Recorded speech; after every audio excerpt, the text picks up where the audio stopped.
हरि ओम सर्वेभ्यो नमो नमः। एकदा पुनः भवतां पुरतः तद्धित प्रकरण नामाख्यम प्रकरणम नीत्वा उपस्थितोस्मि।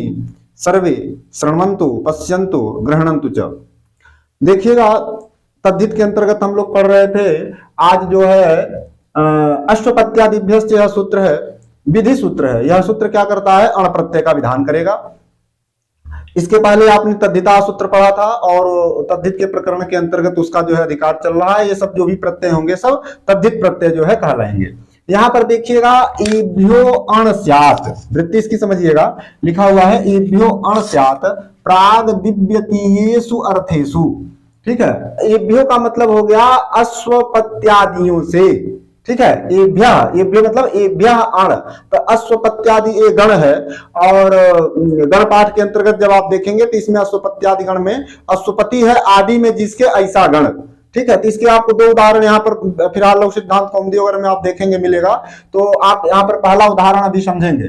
तो एभ्य अण स्यात् प्राग दिव्यतीयेषु अर्थेषु, तो इससे अश्वपत्यादि गण से अण प्रत्यय हो किस अर्थ में? तो अपत्य अर्थ में होगा। ध्यान दीजिएगा, अभी बताएंगे। इसको देखिएगा, लिख रहे हैं कि प्राग दिव्यतीयेषु अर्थेषु कहने का मतलब है कि ये तेन दिव्यति खनति जयति जितम एक सूत्र है।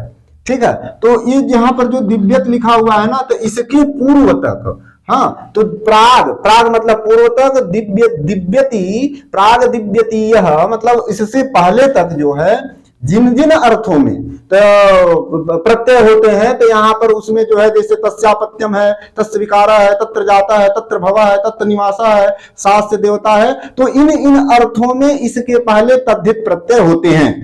तो वही कहे कि प्राग दिव्यतीयेषु अर्थेषु, तो इसी अर्थ में एक सूत्र है तस्यापत्यम सूत्र है। ठीक है, तो अपत्य अर्थ में यहाँ पर जो है जो अण प्रत्यय होगा वह अपत्य अर्थ में होगा तस्यापत्यम सूत्र के माध्यम से, समझिएगा। अब यहाँ पर एक है कि जो है अण प्रत्यय का जो है अनुवर्तन होगा। इसमें से प्राग दिव्यतीयो एक सूत्र है 4-1-83 का इसके ऊपर का, तो उसमें से जो है अण की जो है चकारात जो है आपको अण समझना है। ठीक है, तो अश्वपत्यादिभ्य अण, इस तरह से जो है चकारात आप क्या समझेंगे? अण समझेंगे। उसके बाद आप देखिएगा यहाँ पर आप विग्रह करेंगे, इसका लौकिक विग्रह और अलौकिक विग्रह समझ लेंगे कैसे होगा। तो अश्वपतेह अपत्यम, अपत्य अर्थ में कर रहे हैं। अपत्य का शब्द का अर्थ होता है संतान। देखिएगा, न पतंति पितरो अनेन, तो नय पत और यत, यत प्रत्यय करेंगे तो अपत्य का जो है जो शाब्दिक अर्थ है उसका संतान होता है। हाँ, और समझ लीजिए कि पुत्र इत्यादि जो है ये अपत्य का मतलब होता है।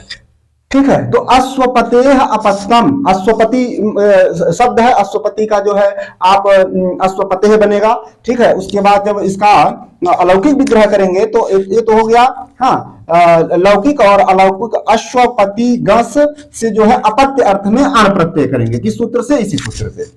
ठीक हो गया, अपत्य अर्थ में आपने जो है अण प्रत्यय किया, और जब अण प्रत्यय हो जाएगा तो तद्धित प्रत्यय होने से कृतद्धित समासाश्च सूत्र आ जाएगा और कहेगा कृदंतांत कृत प्रत्यंतिम में हो, तद्धित हो तो समास हो तो क्या होती है? प्रातिपदिक संज्ञा का विधान होता है। तो प्रातिपदिक संज्ञा हो गया, या संज्ञा सा फलवती है। प्रातिपदिक संज्ञा होने का फल क्या है? तो सुपो धातु प्रातिपदिक से क्या हो जाएगा?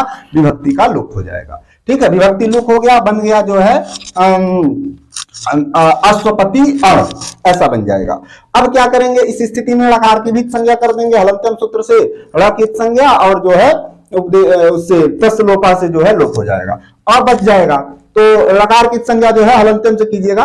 ठीक हो गया। इसके बाद जो है आप ध्यान देंगे तद्धितेषु अचाम आदेह एक सूत्र है, कहता है कि जो है आदि अच को जो है क्या होता है? वृद्धि होता है। तद्धितेषु, तद्धित में, तद्धित का प्रकरण चल रहा है, तद्धित प्रत्यय हुआ है यहाँ पे, तो तद्धितेषु आदेह अचाम वृद्धि, तो इसमें मृजेर वृद्धि सूत्र से इसमें वृद्धि की अनुवृत्ति होती है, और अचोणिति सूत्र से इत और ऋत का भी जो है इसमें अनुवर्तन होता है। ठीक है, सूत्रेषु अदृष्टम पदम सूत्रांतराद अनुवर्तनीयम सर्वत्र, मतलब पूरे व्याकरण शास्त्र में। तो इत और ऋत के परे रहते आदि अच को वृद्धि होता है। कहां? तद्धित में। ये इस सूत्र का अर्थ हो गया। तद्धितेषु आदेह अचाम वृद्धि इति ऋति, तो इसमें 3 पद जो है नहीं है।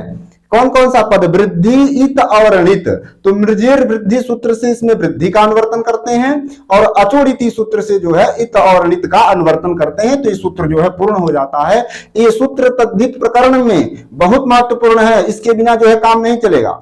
यह इतना महत्वपूर्ण है कि आप इसको याद कर लेंगे, इसके अर्थ को याद कर लेंगे, कहां से जो है इत, ऋत और वृद्धि इन तीन पदों का जो है अनुवर्तन होता है, इस दृष्टिकोण से हाँ पूरे तद्धित प्रकरण में इसका जो है बड़ा ही जो है प्रभाव है। ठीक है, ये क्या करता है, आदि अच को वृद्धि करता है। ठीक है, तो आदि अच को वृद्धि कर देंगे तो आदि में कौन सा अच है, तो आदि में अच है यहाँ पर आ है यहाँ पर, तो अ को क्या कर देंगे, आ कर देंगे, आदि अच था वृद्धि कर दिए।